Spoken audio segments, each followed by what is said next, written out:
നമസ്കാരം. ഗൾഫ് ഫോക്കസിലേക്ക് എല്ലാ പ്രേക്ഷകർക്കും സ്വാഗതം. നോക്കാം വിശദമായ റിപ്പോർട്ടുകൾ. ഇപ്പോൾ ലഭിക്കുന്ന ഒരു വാർത്തയിലേക്കാണ്. ആദ്യം കോയമ്പത്തൂർ മേട്ടുപ്പാളയം ചുരത്തിൽ KSRTC ബസ്സിന് മുകളിലേക്ക് പാറ വീണു. ആർക്കും പരിക്കില്ല.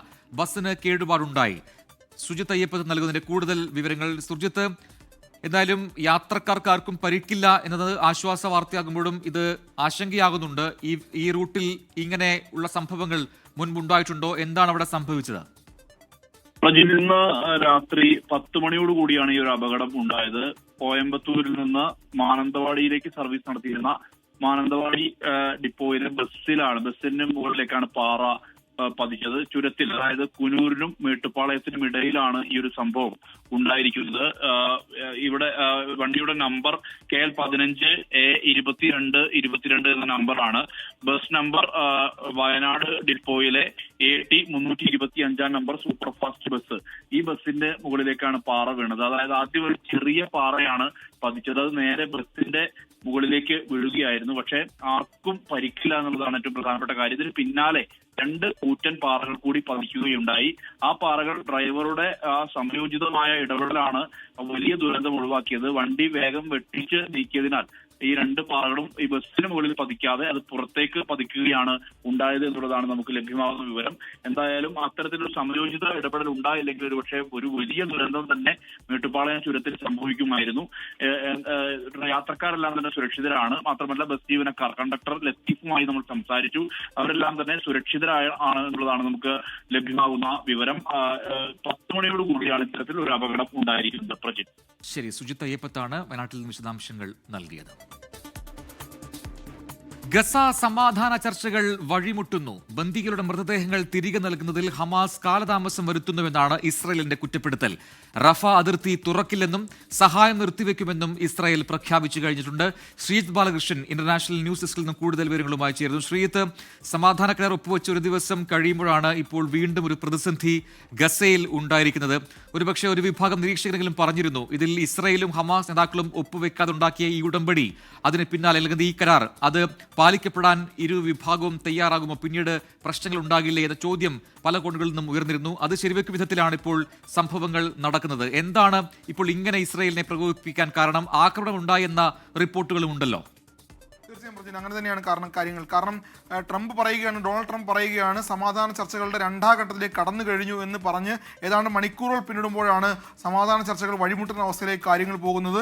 ഇസ്രായേലിനെ സംബന്ധിച്ച് അവർക്ക് പറയാനുള്ളത് മുഴുവൻ ബന്ദികളെയും ഞങ്ങൾക്ക് തിരികെ ലഭിച്ചിട്ടില്ല, അല്ലെങ്കിൽ ഞങ്ങൾ ആഗ്രഹിച്ച പോലെ ഞങ്ങൾ നൽകിയ ലിസ്റ്റ് പ്രകാരമുള്ള എല്ലാ ബന്ദികളെയും ഹമാസ് തിരികെ നൽകിയിട്ടില്ല. അതിൽ 4 മൃതദേഹങ്ങൾ കൂടി തിരികെ ലഭിക്കാനുണ്ട് എന്നൊരു വാദമാണ് ഇപ്പോൾ ഇസ്രായേൽ ഉയർത്തുന്നത്. നമുക്കറിയാം, കഴിഞ്ഞ ദിവസം ഈ സമാധാന ചർച്ചയിലും ഉടമ്പടിയിലും ഒപ്പുവെക്കാനായി ബെഞ്ചമിൻ നെതന്യാഹു അവിടെ പങ്കെടുത്തിരുന്നില്ല, കെയ്റോയിൽ എത്തിയിരുന്നില്ല. അപ്പോഴും അതിനു മുൻപ് ഹമാസ് പറഞ്ഞിരുന്നത് ഞങ്ങളുടെ പ്രതികൾ ആരും അവിടേക്ക് പോകുന്നില്ല, കാരണം അവിടെ ഞങ്ങൾ പങ്കെടുക്കേണ്ട കാര്യമില്ല, അവിടെ മധ്യസ്ഥരുണ്ട് എന്നുള്ളതായിരുന്നു. അങ്ങനെ 2 പക്ഷവും ഈ ചർച്ചയിൽ പങ്കെടുത്തിരുന്നില്ല. അതുമാത്രമല്ല, ഈ കരാറിൽ ഒപ്പിടുന്നതിൽ അവരുടെ പ്രധാനപ്പെട്ട നേതാക്കന്മാരോ വലിയ ദേശീയ നേതാക്കന്മാരോ ആരും പങ്കെടുത്തിരുന്നുമില്ല. അങ്ങനെ മുന്നോട്ട് പോവുകയും പക്ഷേ കരാർ യാഥാർത്ഥ്യമാവുകയും ലോകം ഗസയിൽ സമാധാനം പുനഃസ്ഥാപിക്കപ്പെട്ടു എന്ന് ആഗ്രഹിക്കുകയും പ്രതീക്ഷിക്കുകയും അങ്ങനെ സംഭവിച്ചു എന്ന് വിചാരിക്കുകയും ചെയ്ത ഘട്ടത്തിലാണ് ഇപ്പോൾ ഈ നിലപാട് മാറ്റം ഉണ്ടാകുന്നത്.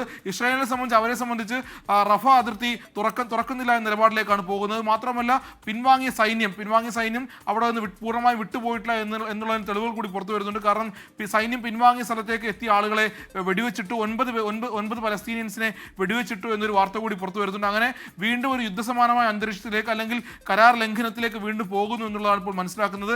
UN തന്നെ അടിയന്തരമായി ഇന്ന് തന്നെ ഇടപെട്ട് കഴിഞ്ഞു. അങ്ങനെ സമാധാന കരാർ ലംഘിച്ചുകൊണ്ട് മുന്നോട്ട് പോകാൻ കഴിയില്ല. അത് മാത്രമല്ല, റഫ അതിർത്തി അടച്ചുകൊണ്ട് ഇസ്രായേലിൽ നിന്ന് മുന്നോട്ട് കൊണ്ടുപോകാൻ കഴിയില്ല. കാരണം റഫ അതിർത്തിയിലൂടെയാണ് മാനുഷികമായും മറ്റ് മെഡിക്കൽ സൗകര്യങ്ങളും എല്ലാം അവിടേക്ക് എത്തേണ്ടത്, ഗസയിലേക്ക് എത്തേണ്ടത്. ഗസ ഇപ്പോൾ പൂർണ്ണമായും ഒരു വലിയ ദുരന്തത്തിന്റെ പശ്ചാത്തലത്തിൽ നിൽക്കുകയാണ്. ജനങ്ങൾ കൊടും പട്ടിണിയിലാണ്, ആരോഗ്യപരമായ പ്രശ്നങ്ങൾ ആളുകൾ നേരിടുന്നുണ്ട്, കുട്ടികൾ പട്ടിണിയിലാണ്. അങ്ങനെ ആരോഗ്യ സംവിധാനങ്ങൾക്കും മെഡിക്കൽ സംവിധാനങ്ങൾക്കും മറ്റ് മാനുഷികമായ സഹായങ്ങൾക്കും ഇപ്പോൾ ഗസ കേടുകൊണ്ടിരിക്കുന്ന ഒരവസ്ഥയിൽ റഫ അതിർത്തി അടച്ചുകൊണ്ട് മുന്നോട്ട് പോകാൻ കഴിയില്ല. അത് മാത്രമല്ല, യുദ്ധം നിർത്തണമെന്നും ഏറ്റുമുട്ടൽ അവസാനിപ്പിക്കണമെന്നും പറഞ്ഞ് കരാർ ഒപ്പിട്ട് മണിക്കൂറുകൾ പിന്നിടുമ്പോൾ വീണ്ടും ഇസ്രായേലിന്റെ ഭാഗത്ത് നിന്ന് ആക്രമണം ഉണ്ടാകുന്നു. ഏതാണ്ട് 9ലധികം ആളുകളെ വെടിവെച്ചിടുന്ന സാഹചര്യം ഉണ്ടാകുന്നു. അങ്ങനെ നമ്മൾ ആഗ്രഹിച്ച രൂപത്തിലേക്കോ അല്ലെങ്കിൽ ലോകം ആഗ്രഹിച്ച രൂപത്തിലേക്കോ അല്ലെങ്കിൽ ആ കരാറിന്റെ പശ്ചാത്തലം നിലനിൽക്കുമ്പോഴും ആ കരാറിന്റെ ലംഘനം സംഭവിച്ചുകൊണ്ട് യുദ്ധം അവസാനിപ്പിച്ചു അല്ലെങ്കിൽ യുദ്ധം അവസാനിച്ചു എന്നൊരു വാക്ക് ട്രംപിന്റെ ഭാഗത്തുണ്ട്. ഉണ്ടായി. ആ വാക്കിനെല്ലാം മറികടന്നുകൊണ്ട് വീണ്ടും പഴയ സ്ഥിതിയിലേക്കും പോകുന്ന ഒരു സാഹചര്യമാണ് ഇപ്പോൾ ഗസയിലുള്ളത്. UN തന്നെ ഇപ്പോൾ ഇടപെട്ടിട്ടുണ്ട്. എന്തായാലും ഹമാസിനെ സംബന്ധിച്ച് നമ്മൾ കഴിഞ്ഞ ദിവസങ്ങളിലെല്ലാം ഇതേ വേദിയിൽ ഇതേ സമയങ്ങളിൽ സംസാരിച്ചതുപോലെ ഹമാസിനെ സംബന്ധിച്ച് അവരുടെ നിരായുധീകരണവും ഗസയിൽ അവരുടെ സാന്നിധ്യവും ഈ രണ്ട് കാര്യത്തിലും ഇപ്പോഴും ഒരു നിലപാട് എവിടെയും ആരും പറയാത്തത് കൊണ്ടും ചർച്ചകൾ അത് മുന്നോട്ട് വരാത്തത് കൊണ്ടും ഇനി വരും ദിവസങ്ങൾ ഒരുപക്ഷെ ചർച്ചകൾ ഉണ്ടായാൽ പോലും ആ ചർച്ചകളെയൊക്കെ വഴിമുട്ടിക്കുന്ന രീതിയിലാണ് ഇപ്പോൾ ഇസ്രായേലിന്റെയും ഹമാസിന്റെയും ഭാഗത്തുണ്ടാകുന്ന നിലപാടുകൾ. ഇസ്രായേലിനെ സംബന്ധിച്ച് പൂർണ്ണമായും ബന്ദികളെ മോചിപ്പിച്ചെടുക്കുക എന്നുള്ള അവരുടെ ആഗ്രഹം സാധ്യമായില്ല എന്നാണ് ഇസ്രായേൽ അവകാശപ്പെടുന്നതും ഇസ്രായേൽ അതിനുവേണ്ടിയാണ് ശ്രമിക്കുന്നതും. അതുകൊണ്ടാണ് റഫ അതിർത്തി പോലും അടച്ചുകൊണ്ട് പൂർണ്ണമായും മറ്റൊരു തരത്തിലേക്ക് അല്ലെങ്കിൽ കരാർ ലംഘനത്തിലേക്ക് ഇസ്രായേൽ പോകുന്നത്. വരും മണിക്കൂറുകളാണ് ഇനി വളരെ നിർണായകമാകാൻ പോകുന്നത്. രണ്ടാം ഘട്ട സമാധാന ചർച്ചകൾ ആരംഭിക്കാനിരിക്കെ അതിനിർണായകമാണ് വരും മണിക്കൂറുകൾ. പ്രജിൻ, ശരി. ശ്രീത് ബാലകൃഷ്ണനാണ് ഇന്റർനാഷണൽ ന്യൂസ് ഡെസ്കിൽ വിശദാംശങ്ങൾ നൽകിയത്. മുഖ്യമന്ത്രി പിണറായി വിജയനെ സ്വീകരിക്കാൻ ഒരുങ്ങി ബഹ്റൈനിലെ മലയാളി സമൂഹം. ഒക്ടോബർ 17 മലയാളി പ്രവാസി സംഗമത്തെ മുഖ്യമന്ത്രി അഭിസംബോധന ചെയ്യും.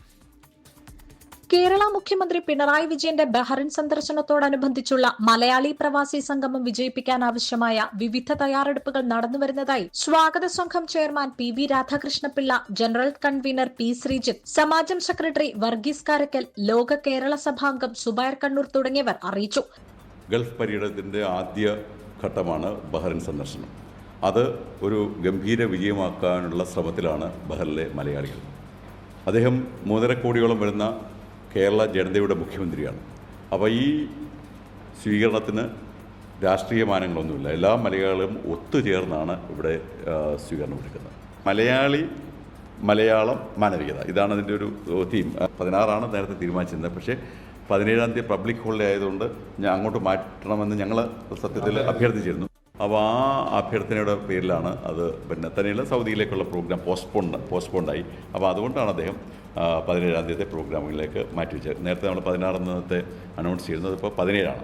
പക്ഷേ അദ്ദേഹം 16, 17 ബഹറിൽ ഉണ്ടാവും. മലയാളം മിഷന്റെയും ലോക കേരള സഭാംഗങ്ങളുടെയും നേതൃത്വത്തിലുള്ള മലയാളി പ്രവാസി സംഗമത്തെ ഒക്ടോബർ 17 വെള്ളിയാഴ്ച വൈകിട്ട് 6:30 കേരള മുഖ്യമന്ത്രി അഭിസംബോധന ചെയ്യും. ചടങ്ങിൽ ഇന്ത്യൻ സ്ഥാനപതി വിനോദ് K ജേക്കബ്, കേരള ഫിഷറീസ് സാംസ്കാരിക വകുപ്പ് മന്ത്രി Saji Cherian, Kerala chief secretary doctor Jayathilak, Padmashri MA Yusuff Ali എന്നിവർ പങ്കെടുക്കും. നോർക്ക, ലോക കേരള സഭ, മലയാളം മിഷൻ, പ്രവാസി ഇൻഷുറൻസ്, പ്രവാസി ക്ഷേമനിധി തുടങ്ങിയ പ്രവാസികളുമായി ബന്ധപ്പെട്ട വിവിധ വിഷയങ്ങളെപ്പറ്റി മുഖ്യമന്ത്രി ബഹ്റിനിലെ മലയാളി പ്രവാസികളുമായി സംവദിക്കുമെന്ന് പ്രതീക്ഷിക്കുന്നതായും സമിതി ചെയർമാൻ PV രാധാകൃഷ്ണപിള്ള അറിയിച്ചു. വ്യക്തികൾക്കും പ്രവാസി സംഘടനകൾക്കും മുഖ്യമന്ത്രിക്ക് നൽകാനുള്ള നിവേദനം ബഹ്റിനിലെ അംഗീകൃത നോർക്ക കേന്ദ്രങ്ങളായ കേരളീയ സമാജത്തിലെയും സൽമാനിയയിലുള്ള ബഹ്റിൻ പ്രതിഭയുടെയും ഓഫീസുകളിൽ വൈകുന്നേരം 5 മണി മുതൽ ഒക്ടോബർ 16 വരെ സ്വീകരിക്കപ്പെടുന്നതായിരിക്കുമെന്ന് സംഘാടക സമിതി ജനറൽ കൺവീനർ P ശ്രീജിത്തും അറിയിച്ചു. മുഴുവൻ മലയാളികളുടെയും സാന്നിധ്യം സമാജത്തിലേക്ക് ക്ഷണിക്കുന്നതായും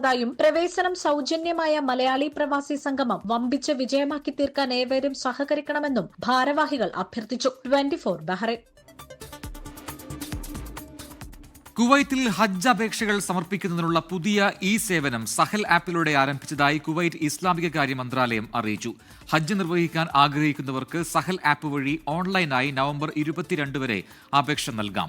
അപേക്ഷകരുടെ തെരഞ്ഞെടുപ്പ് നറുക്കെടുപ്പിലൂടെയായിരിക്കും തീരുമാനിക്കുക. പൗരന്മാർക്ക് എളുപ്പവും സുതാര്യവുമായ രീതിയിൽ അപേക്ഷാ പ്രക്രിയ പൂർത്തിയാക്കാനാണ് ഓൺലൈൻ സേവനം ആരംഭിച്ചതെന്നും അധികൃതർ വ്യക്തമാക്കി. ഏഷ്യൻ ടഗ് ഓഫ് വാർ ചാമ്പ്യൻഷിപ്പിൽ അണ്ടർ 23 വിഭാഗത്തിൽ Kuwait NRI tug of war ഫെഡറേഷനെ പ്രതിനിധീകരിച്ച് ഭാരതീയ വിദ്യാഭവനിലെ വിദ്യാർത്ഥികൾ മത്സരിക്കും. മലേഷ്യയിലെ ലങ്കാവിയിൽ ഒക്ടോബർ 24 മുതൽ 26 വരെയാണ് tournament. Kuwait NRI tug of war federation president Babuji Bathery, general secretary Dileep Jacob Varghese, Jins Mathews, Harbinder Singh തുടങ്ങിയവർ വിദ്യാർത്ഥികളുടെ തെരഞ്ഞെടുപ്പ് പ്രക്രിയകൾ ഏകോപിപ്പിച്ചു. ശാരീരികക്ഷമതയും കായിക ബലവുമുള്ള കുട്ടികളെ കണ്ടെത്തി പ്രത്യേക പരിശീലനം നൽകി കൂടുതൽ വിദ്യാർത്ഥികൾക്ക് അവസരമൊരുക്കുമെന്ന് school chairman K Ramachandra Menon പറഞ്ഞു. ഒമാനിലെ പ്രവാസി സമൂഹം ഏറെ ആകാംക്ഷയോടെ കാത്തിരിക്കുന്ന കലാസാംസ്കാരിക സംഗമം ഇന്ത്യൻ കമ്മ്യൂണിറ്റി ഫെസ്റ്റിവൽ വീണ്ടും എത്തുന്നു. കേരള മുഖ്യമന്ത്രി പിണറായി വിജയൻ പരിപാടി ഉദ്ഘാടനം ചെയ്യും. ലോക സമാധാനം മുൻനിർത്തി മനുഷ്യത്വമുള്ളവരാകാം, സമാധാനം പുലരട്ടെ എന്ന പ്രമേയത്തിലാണ് പരിപാടികൾ അണിയിച്ചൊരുക്കുന്നതെന്ന് സംഘാടകർ വാർത്താ സമ്മേളനത്തിൽ വ്യക്തമാക്കി. Indian social club Oman Kerala വിഭാഗത്തിന്റെ ആഭിമുഖ്യത്തിൽ സംഘടിപ്പിക്കുന്ന ഇന്ത്യൻ കമ്മ്യൂണിറ്റി ഫെസ്റ്റിവൽ ഒക്ടോബർ 23, 24, 25 തീയതികളിൽ മസ്കറ്റിലെ അൽ അമരാത്ത് പാർക്കിൽ നടക്കും. കേരള മുഖ്യമന്ത്രി പിണറായി വിജയൻ പരിപാടി ഉദ്ഘാടനം ചെയ്യും. Lulu group chairman MA Yusuf Ali, Galfar engineering founder chairman doctor P Muhammed Ali, ഒമാനിലെ ഔദ്യോഗിക വൃത്തങ്ങളിൽ നിന്നുള്ള പ്രമുഖർ തുടങ്ങിയ ശ്രദ്ധേയ വ്യക്തിത്വങ്ങൾ പരിപാടിയിൽ അതിഥികളായെത്തും. ഇന്ത്യയിലെ വിവിധ കലാരൂപങ്ങൾക്കൊപ്പം ഒമാനിലെ തനത് കലാരൂപങ്ങളും അരങ്ങേറും. കേരളത്തിലെ പ്രമുഖ മ്യൂസിക് ബാൻഡായ കനൽ ടീം അവതരിപ്പിക്കുന്ന സംഗീത പരിപാടി ഇത്തവണത്തെ ICFന്റെ മുഖ്യ ആകർഷണമായിരിക്കുമെന്ന് സംഘാടകർ അറിയിച്ചു. ICFനോടനുബന്ധിച്ച് മസ്കറ്റ് സയൻസ് ഫെസ്റ്റിന്റെ നേതൃത്വത്തിൽ ഒമാനിലെ എല്ലാ സ്കൂളുകളിലെയും വിദ്യാർത്ഥികളുടെ ശാസ്ത്രാഭിരുചിയെ പ്രോത്സാഹിപ്പിക്കുന്ന ശാസ്ത്ര പ്രദർശന മത്സരവും ഉണ്ടായിരിക്കും. ശാസ്ത്ര പ്രചാരകനായ രതീഷ് കൃഷ്ണനാണ് ശാസ്ത്രമേളയിൽ മുഖ്യ അതിഥിയായി എത്തുന്നത്. 3 ദിവസങ്ങളായി നടക്കുന്ന പരിപാടിയിലേക്ക് പ്രവേശനം സൗജന്യമായിരിക്കും. ICF chairman Wilson George, vice chairman Sunilkumar KK, കൺവീനർ Ajayan Poyyara, Indian social club community welfare secretary Santhosh Kumar തുടങ്ങിയവരോടൊപ്പം കേരള വിംഗ് മാനേജ്മെന്റ് അംഗങ്ങളും വാർത്താസമ്മേളനത്തിൽ പങ്കെടുത്തു. 24 ഒമാൻ. ഖത്തറിൽ മലയാളി യുവാവ് വാഹനാപകടത്തിൽ മരിച്ചു. PMRC വൈസ് ചെയർമാൻ വൈഷ്യൻ കടാങ്കോട്ട മമ്പറം സഫ മൻസിൽ VK നാസറിന്റെ മകൻ AP സഫ്വാൻ നാസറാണ് മരിച്ചത്. 22 വയസ്സായിരുന്നു. ദോഹയിൽ ജിറ്റ്കോ പ്രോഡക്ട്സ് ജീവനക്കാരനായിരുന്നു. മൃതദേഹം നാളെ നാട്ടിലേക്ക് കൊണ്ടുപോകും. ഖബറടക്കം കിയത്തൂർ ജുമാ മസ്ജിദിൽ നടക്കും. സൗദിയിലെ സുഡാൻ പൗരന്മാർക്ക് നൽകിയ മികച്ച ആരോഗ്യ സേവനങ്ങൾ കണക്കിലെടുത്ത് അബീർ മെഡിക്കൽ സെന്ററിന് സുഡാൻ കോൺസുലേറ്റിന്റെ ആദരം. Sudan consul general Kamal Ali Usman Taha, deputy consul doctor Abubakar Muhammad Alnoor Ibrahim തുടങ്ങിയവർ ജിദ്ദയിലെ ഷറഫിയ അബീർ മെഡിക്കൽ സെന്ററിലെത്തി മെമന്റോ സമ്മാനിച്ചു. Abeer medical centre operations manager Abdul Jaleel Alungal memento ഏറ്റുവാങ്ങി. Operations supervisor Hajar Awad, Siddique A, Abdussalam എന്നിവരെയും ആദരിച്ചു. സുഡാൻകാരായ പ്രവാസികൾക്ക് കുറഞ്ഞ നിരക്കിൽ ചികിത്സാ സേവനങ്ങൾ നൽകുന്നതിനുള്ള ധാരണാപത്രത്തിലും ഇരുകൂട്ടരും ഒപ്പുവച്ചു. അബീർ മെഡിക്കൽ ഗ്രൂപ്പിനെ പ്രതിനിധീകരിച്ച് executive vice president doctor Ahmed Alungal, strategic planning vice president doctor Jamshid Ahmed, marketing director doctor Imran തുടങ്ങിയവരും ചടങ്ങിൽ പങ്കെടുത്തു. ലോകത്തിലെ ഏറ്റവും വലിയ സാങ്കേതിക പ്രദർശനമേളയായ ജൈടെക്സിനോടനുബന്ധിച്ച് സ്റ്റാർട്ടപ്പുകൾക്കായി സെൻട്രൽ സംരംഭക വാരം ദുബായിൽ തുടങ്ങി. ജൈടെക്സ് സംഘാടകരായ എക്സ്പാൻഡ് നോർത്ത് സ്റ്റാറിന്റെ കമ്മ്യൂണിറ്റി പങ്കാളിയായ സെൻട്രലാണ് സംരംഭക വാരം ഒരുക്കിയിട്ടുള്ളത്. നിക്ഷേപകരെയും പുതിയ ആശയങ്ങളെയും ശാക്തീകരിക്കുക എന്നുള്ളതാണ് സംരംഭക വാരം ലക്ഷ്യമിടുന്നത്.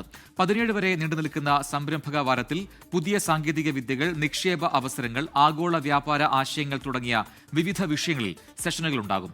ഡിജിറ്റൽ രംഗത്തെ നൂതന പ്രവണതകൾ, crypto currency, regulations, web development, നിർമ്മിത ബുദ്ധി തുടങ്ങി വിവിധ വിഷയങ്ങൾ സംബന്ധിച്ച് വിദഗ്ധർ പങ്കെടുക്കുന്ന പാനൽ ചർച്ചകളും നെറ്റ്വർക്കിംഗ് സെഷനുകളും ഉണ്ടാകും. വാഹനവ്യൂഹ നിയന്ത്രണത്തിൽ നിർമ്മിത ബുദ്ധി പ്രയോജനപ്പെടുത്തി വിസോൺ AI ദുബായിൽ തുടക്കം. ഏറ്റവും ലളിതമായ രീതിയിൽ നിർമ്മിത ബുദ്ധി പ്രയോജനപ്പെടുത്തി വാഹനത്തെക്കുറിച്ചുള്ള നിർണായക വിവരങ്ങൾ അറിയുകയെന്നുള്ള കാര്യമാണ് വിസോൺ AI ലക്ഷ്യമിടുന്നത്. സ്കൂളുകളുടെയും ബസ് ഡ്രൈവർമാരുടെയും സഹായമില്ലാതെ കുട്ടികളുടെ ബസ് എവിടെ എത്തിയെന്ന് മാതാപിതാക്കൾക്ക് മനസ്സിലാക്കാൻ വിസോൺ AI സാധിക്കും. ചാറ്റ് ബോട്ട് പോലെ സന്ദേശം അയച്ചോ ശബ്ദത്തിലൂടെയോ വിവരങ്ങൾ അറിയാനുമാകും. കൂടാതെ ഗതാഗത നിയമലംഘനം, മോഷണം കണ്ടെത്തുക, ചെലവ് നിയന്ത്രിക്കുക, അറ്റകുറ്റപ്പണികൾ എന്നിവയ്ക്കെല്ലാം വിസോൺ AI പ്രയോജനപ്പെടുമെന്ന് അധികൃതർ വ്യക്തമാക്കി. മതത്തിന്റെ പേരിലുള്ള അക്രമങ്ങൾ അവസാനിപ്പിക്കണമെന്ന ആഹ്വാനമുയർത്തി ഓസ്ട്രേലിയയിലെ വിക്ടോറിയൻ പാർലമെന്റിൽ മതമൈത്രി സമ്മേളനം. വിക്ടോറിയൻ പ്രീമിയർ ജസീന്ത അലൻ ഉദ്ഘാടനം ചെയ്തു. ഇന്ത്യ എന്നും സൗഹൃദത്തിന്റെ രാജ്യമെന്ന് പ്രീമിയർ ജസീന്ത അലൻ പറഞ്ഞു. വിവിധ മതമേലധ്യക്ഷന്മാരും രാഷ്ട്രീയ, സാമൂഹിക, വ്യവസായ പ്രമുഖരും സർവ്വമത സമ്മേളനത്തിൽ പങ്കെടുത്തു. ലോകത്ത് മതവർഗീയതയും സംഘർഷങ്ങളും രൂക്ഷമായ സാഹചര്യത്തിലാണ് വിക്ടോറിയൻ പാർലമെന്റ് മതമൈത്രി സമ്മേളനം നടത്തിയത്. കേരളത്തിലെ ശിവഗിരി മഠത്തിന്റെ സഹകരണത്തോടെയാണ് പരിപാടി ഒരുക്കിയത്. ഇന്ത്യ സൗഹാർദ്ദത്തിന്റെ നല്ല മാതൃകയാണെന്നും മതത്തിന്റെ പേരിലുള്ള വിദ്വേഷവും സംഘർഷവും അവസാനിപ്പിക്കാൻ എല്ലാ രാജ്യങ്ങളും തയ്യാറാകണമെന്നും പരിപാടി ഉദ്ഘാടനം ചെയ്ത premier Jacinda Allan. It wasn't my first time visiting India, but it was my first official visit as Premier of Victoria overseas. And during my time there, I met many business leaders who were determined to work with us to forge new partnerships here in Victoria. Shashi Tharoor MP ചടങ്ങിൽ മുഖ്യപ്രഭാഷണം നടത്തി. ശ്രീനാരായണ ഗുരുവിന്റെ സന്ദേശം ലോകത്താകെ പ്രചരിപ്പിക്കേണ്ട സമയമാണിതെന്നും മതവർഗീയത അവസാനിപ്പിക്കാൻ എല്ലാവരും ഒന്നായി നിൽക്കണമെന്നും ശശി തരൂർ പറഞ്ഞു. ശിവഗിരി മഠം പ്രസിഡന്റ് സ്വാമി സച്ചിദാനന്ദയുടെ നേതൃത്വത്തിൽ സന്യാസി സംഘം മതമൈത്രി സമ്മേളനത്തിനായി നേരത്തെ തന്നെ ഓസ്ട്രേലിയയിൽ എത്തിയിരുന്നു.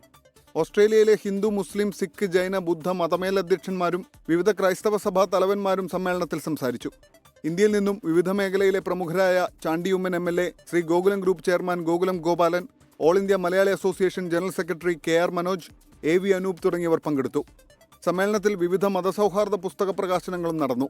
ആലുവയിൽ ഒരു നൂറ്റാണ്ട് മുൻപ് ശ്രീനാരായണ ഗുരുദേവൻ നടത്തിയ സർവ്വമത സമ്മേളനത്തിന്റെ ഓർമ്മ പുതുക്കൽ കൂടിയായി വിക്ടോറിയൻ പാർലമെന്റിലെ മതമൈത്രി സമ്മേളനം. ഓസ്ട്രേലിയയിലെ വിക്ടോറിയൻ പാർലമെന്റിൽ നിന്നും ദീപക് തർമടം, 24. തോപ്പുംപടി സെയിന്റ് റീത്ത സ്കൂളിലെ ഹിജാബ് വിവാദത്തിൽ സ്കൂളിന് വീഴ്ച സംഭവിച്ചുവെന്ന് വിദ്യാഭ്യാസ മന്ത്രി വി ശിവൻകുട്ടി. വിദ്യാർത്ഥിനിയെ ഹിജാബ് ധരിച്ചതിന് പുറത്താക്കിയത് ഗുരുതര കൃത്യവിലോപമെന്നും ഹിജാബ് ധരിച്ച് സ്കൂളിൽ വരാൻ വിദ്യാർത്ഥിനിക്ക് അനുമതി നൽകണമെന്നും മന്ത്രി പറഞ്ഞു. പ്രശ്നം പരിഹരിച്ചതിന് ശേഷമുള്ള മന്ത്രിയുടെ നിലപാട് ശരിയായില്ല എന്ന് സ്കൂൾ മാനേജ്മെന്റ് പ്രതികരിച്ചു. പള്ളുരുത്തി സെന്റ് റീത്താസ് സ്കൂൾ ഹിജാബ് വിവാദത്തിൽ സ്കൂളിന്റെ നിയമാവലി അനുസരിച്ച് മുൻപോട്ട് പോകാമെന്ന് കുട്ടിയുടെ പിതാവ് മാനേജ്മെന്റിനെ അറിയിച്ചതിന് പിന്നാലെയാണ് മന്ത്രി വി ശിവൻകുട്ടിയുടെ ഫേസ്ബുക്ക് പോസ്റ്റ്. വിഷയത്തിൽ സ്കൂളിന്റെ വീഴ്ച പറ്റിയെന്നും വിദ്യാർത്ഥിനിയെ ഹിജാബ് ധരിച്ചതിന് പുറത്താക്കിയത് ഗുരുതര കൃത്യവിലോപമെന്നും ഇതുമായി ബന്ധപ്പെട്ട റിപ്പോർട്ട് 15-ന് രാവിലെ 11 മണിക്ക് മുൻപ് നൽകണമെന്നുമായിരുന്നു മന്ത്രിയുടെ ഫേസ്ബുക്ക് പോസ്റ്റ്. മന്ത്രിയുടെ പ്രസ്താവനയ്ക്കെതിരെ സ്കൂൾ മാനേജ്മെന്റ് രംഗത്തെത്തി. സ്കൂളിന് ഓർഡർ ലഭിച്ചിട്ടില്ലെന്നും സ്കൂൾ നിയമാവലി അനുസരിക്കുമെന്ന് കുട്ടി അറിയിച്ചിട്ടും മന്ത്രിയുടെ നിലപാട് ആശങ്ക ഉണ്ടാക്കുന്നതെന്നും സ്കൂളിന്റെ അഭിഭാഷക അഡ്വക്കേറ്റ് വിമല ബിനു പറഞ്ഞു. സ്കൂൾ മാനേജ്മെന്റുമായിട്ട് ബന്ധപ്പെട്ട വിഷയത്തിൽ ഈ കുട്ടിയുടെ പിതാവ് തന്നെ സ്കൂൾ മാനേജ്മെന്റ് നിഷ്കർഷിക്കുന്ന സ്കൂൾ യൂണിഫോം പാലിച്ചുകൊണ്ട് സ്കൂളിൽ ഹാജരാവാൻ കുട്ടി നാളെ മുതൽ ഹാജരാവാൻ തയ്യാറാണെന്നും അറിയിച്ചതിന് ശേഷം എന്തുകൊണ്ടാണ് വിദ്യാഭ്യാസ മന്ത്രിയുടെ ഭാഗത്തു നിന്ന് ഇത്തരത്തിലൊരു നിലപാട് എടുത്തിരിക്കുന്നതെന്നുള്ളത് അത്യന്തം ആശങ്ക ഉണർത്തുന്ന കാര്യം തന്നെയാണ്. ഇന്ന് ഹൈബിയുടെ എംപിയുടെയും DCC പ്രസിഡന്റ് മുഹമ്മദ് ഷിയാസിന്റെയും മധ്യസ്ഥതയിൽ രക്ഷിതാവും സ്കൂൾ മാനേജ്മെന്റ് പ്രതിനിധികളും ചർച്ച നടത്തിയിരുന്നു. വർഗീയവാദികൾക്ക് ഇടമുണ്ടാക്കി കൊടുക്കില്ലെന്നും മകൾ നാളെ സ്കൂളിലെത്തുമെന്നുമായിരുന്നു പിതാവിന്റെ പ്രതികരണം. ഇവിടെ പഠിക്കുന്ന പിള്ളേരെന്ന് പറയുമ്പോൾ നമ്മുടെ കുട്ടികൾ തന്നെയാണ്. അവരുടെ വിദ്യാഭ്യാസം മുടക്കിക്കൊണ്ട് ഇങ്ങനെ എന്തിനാണ് ഇവർ ഇങ്ങനെ ചെയ്യുന്നത്? അടുത്ത ദിവസം സ്കൂളിലോട്ട് പോകും. വരും. നാളെ രാവിലെ 8:45 വിഷയവുമായി ബന്ധപ്പെട്ട യോഗം നടക്കും. യോഗത്തിനു ശേഷം നിലപാട് അറിയിക്കുമെന്നും സ്കൂൾ മാനേജ്മെന്റ് പറഞ്ഞു. 24 കൊച്ചി. കണ്ണൂർ നിടിയങ്ങ കക്കണൻപാറയിൽ ഇടിമിന്നലേറ്റ് 2 അതിഥി തൊഴിലാളികൾക്ക് ദാരുണാന്ത്യം. ചെങ്കൽ തൊഴിലാളികളാണ് മരിച്ചത്. മലപ്പുറം കൊണ്ടോട്ടിയിലും 2 പേർക്ക് മിന്നലേറ്റു. ശക്തമായ ഇടിമിന്നലോടുകൂടിയ മഴ തുടരുമെന്ന് കാലാവസ്ഥാ കേന്ദ്രം മുന്നറിയിപ്പ് നൽകിയിട്ടുണ്ട്. കണ്ണൂരിൽ അസം സ്വദേശി ജോസ് നസ്രി, ഒഡീഷ സ്വദേശി രാജേഷ് എന്നിവരാണ് മിന്നലേറ്റ് മരിച്ചത്. ചെങ്കൽക്വാറിയിൽ ജോലി ചെയ്യുന്നതിനിടെയാണ് ഇവർക്ക് മിന്നലേറ്റത്. പരുക്കേറ്റ ഒഡീഷ സ്വദേശി ഗൗതം ചികിത്സയിലാണ്. മലപ്പുറം കൊണ്ടോട്ടിയിലും 2 പേർക്ക് മിന്നലേറ്റു. കെട്ടിട നിർമ്മാണ തൊഴിലാളികളായ സിറാജുദ്ദീൻ, അബ്ദുൾ റഫീഖ് എന്നിവർക്കാണ് മിന്നലേറ്റത്. സംസ്ഥാനത്ത് നാളെ മുതൽ ഈ മാസം 17 വരെ ശക്തമായ മഴയ്ക്ക് സാധ്യതയുണ്ടെന്ന് കാലാവസ്ഥാ നിരീക്ഷണ കേന്ദ്രം മുന്നറിയിപ്പ് നൽകി. കോട്ടയം, എറണാകുളം ജില്ലകളിൽ ഓറഞ്ച് അലർട്ടും തിരുവനന്തപുരം, കൊല്ലം, പത്തനംതിട്ട, ആലപ്പുഴ, ഇടുക്കി, തൃശൂർ ജില്ലകളിൽ യെല്ലോ അലർട്ടും പ്രഖ്യാപിച്ചിട്ടുണ്ട്. ശക്തമായ ഇടിമിന്നലിനും സാധ്യതയുണ്ടെന്നാണ് കാലാവസ്ഥാ കേന്ദ്രത്തിന്റെ മുന്നറിയിപ്പ്. News desk 24. യൂത്ത് കോൺഗ്രസ് സംസ്ഥാന അധ്യക്ഷ പ്രഖ്യാപനത്തിൽ സംഘടനയ്ക്കുള്ളിൽ പൊട്ടിത്തെറി. പ്രസിഡന്റ് സ്ഥാനത്തേക്ക് പരിഗണിക്കപ്പെട്ടിരുന്ന അബിൻ വർക്കിയും KM അഭിജിത്തും അതൃപ്തി പരസ്യമാക്കി. KPCC അധ്യക്ഷനും പ്രതിപക്ഷ നേതാവും അബിൻ വർക്കിക്ക് മറുപടിയുമായി രംഗത്തെത്തി. ഈ പ്രഖ്യാപനം വന്നതിന് ശേഷം ബഹുമാനപ്പെട്ട നേതാക്കന്മാരോട് അഭ്യർത്ഥിക്കാൻ ആഗ്രഹിക്കുകയാണ്. എനിക്ക് കേരളത്തിൽ തുടരാനുള്ള ഒരു അവസരം തരണമെന്ന് ഞാൻ അഭ്യർത്ഥിക്കുകയാണ്. നിലവിൽ നേതൃത്വം ഒരു ഉത്തരവാദിത്വം ഏൽപ്പിച്ചിരിക്കുന്നു. അതുമായി ബന്ധപ്പെട്ട് ആ ഉത്തരവാദിത്തത്തിൽ 100% നീതി പുലർത്തി പോകാൻ കഴിയുമെന്ന് വിശ്വസിക്കുന്നു. ചില കാര്യങ്ങൾ പറയാനുണ്ട്, അത് പാർട്ടി വേദിയിൽ പറയാം. തൽക്കാലം പുറത്ത് പറഞ്ഞ് അതിനെ മറ്റൊരു ചർച്ചയിലേക്ക് കൊണ്ടുപോകാൻ ആഗ്രഹിക്കുന്നില്ല. പറയാനുള്ള കാര്യങ്ങൾ നേതൃത്വത്തോട് പറയാം. കടുപ്പമേറിയ വാക്കുകളില്ലെങ്കിലും അബിൻ വർക്കിയുടെയും KM അഭിജിത്തിന്റെയും വാക്കുകളിൽ അതൃപ്തി പ്രകടം. കേരളത്തിൽ പ്രവർത്തിക്കാനാണ് താല്പര്യമെന്ന് വ്യക്തമാക്കി ദേശീയ സെക്രട്ടറി സ്ഥാനം ഏറ്റെടുക്കില്ലെന്ന സൂചനയാണ് അബിന്റേത്. പാർട്ടി പ്രവർത്തനത്തിന്റെ പേരിൽ വന്ന കേസുകളും ചൂണ്ടിക്കാട്ടി വൈകാരിക പ്രതികരണം. പുതുപ്പള്ളിയിൽ ഉമ്മൻചാണ്ടിയുടെ കല്ലറ സന്ദർശിച്ച ശേഷമായിരുന്നു KM അഭിജിത്തിന്റെ പ്രതികരണം. അബിൻ വർക്കിക്ക് മറുപടിയുമായി KPCC അധ്യക്ഷൻ സണ്ണി ജോസഫും പ്രതിപക്ഷ നേതാവ് VD സതീശനും. കേരളത്തിൽ നിന്നുകൊണ്ട് രാജ്യം മുഴുവൻ പ്രവർത്തിക്കാമല്ലോ, അതിനെന്താ കുഴപ്പം? കേരളത്തിൽ നിൽക്കട്ടെ. ഇപ്പൊ KC വേണുപോലെ കേരളത്തിലുണ്ട്, ഇന്ത്യയിലൊട്ടാകുണ്ട്. അതൊക്കെ വ്യക്തിപരമായ കാര്യങ്ങളല്ല. അതൊന്നും ഞാൻ അല്ലല്ല അതിനൊന്നും മറുപടി പറയേണ്ട ആളല്ല ഞാൻ. 250 കേസുള്ള ആളെ ഞാൻ കാണിച്ചു തരാം. 250 കേസുള്ള യൂത്ത് കോൺഗ്രസ് വലിയ നേതാവൊന്നുമല്ല, പ്രവർത്തനം ഞാൻ കാണിച്ചു തരാം. തർക്കമുണ്ടെങ്കിൽ പരിഹരിക്കേണ്ടത് പാർട്ടി എന്നാണ് പുതിയ അധ്യക്ഷൻ OJ ജനീഷിന്റെ പ്രതികരണം. തീരുമാനം പുനഃപരിശോധിക്കില്ലെന്നും അബിന്റെ പരാതി ലഭിച്ചില്ലെന്നും യൂത്ത് കോൺഗ്രസ് ദേശീയ അധ്യക്ഷൻ ഉദയ് ഭാനു ചിബ് വ്യക്തമാക്കി. 24 തിരുവനന്തപുരം. ബുള്ളറ്റിൻ പൂർത്തിയാവുന്നു. Good night. ലോകത്തെവിടെയായാലും ഏത് സമയത്തും 24 വാർത്തകളും ഓഗ്മെന്റഡ് റിയാലിറ്റി പാക്കേജുകളും എക്സ്പ്ലെയിനറുകളും വിശദമായി കാണാൻ ഞങ്ങളുടെ യൂട്യൂബ് ചാനൽ നിങ്ങൾക്ക് സബ്സ്ക്രൈബ് ചെയ്യാം.